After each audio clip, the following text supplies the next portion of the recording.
এই যে দেখুন 2টা কাঁচামরিচ, ওগুলা গাছ থেকে তুলে নিয়ে আসছি।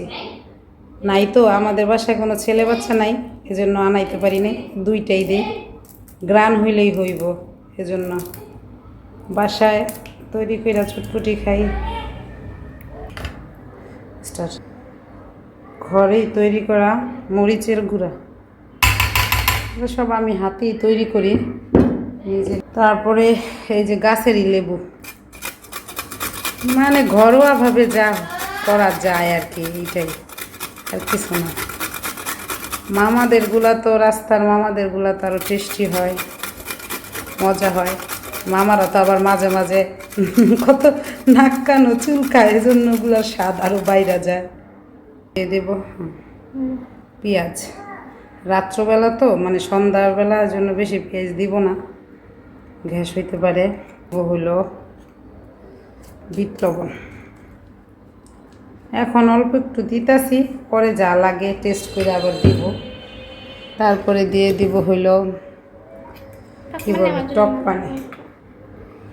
টক পানিটা আমি আগে তৈরি করে রাখি, আজকে হঠাৎ করে তো তৈরি করি নেই, ওই জন্য বিচিগুলা ডিস্টার্ব করতেছে।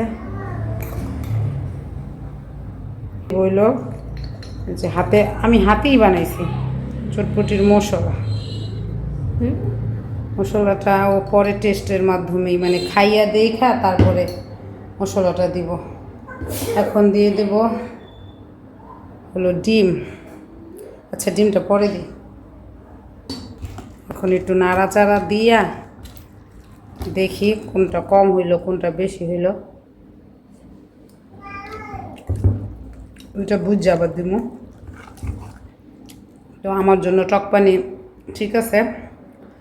আমার বড় মেয়ে আবার একটু টক পানি বেশি খায়, ও আবার নিয়ে নিবে, কিন্তু এইখানে আর মিলাবো না। তো লাস্টের দিকে ডেকোরেশন শুধু ডিম, মাঝে মাঝে ডিমও দেই না, ডিম ছাড়াই খাইয়া ফেলে। সিদ্ধ করতে মনে থাকে না, বারে থাকে না ঘরে।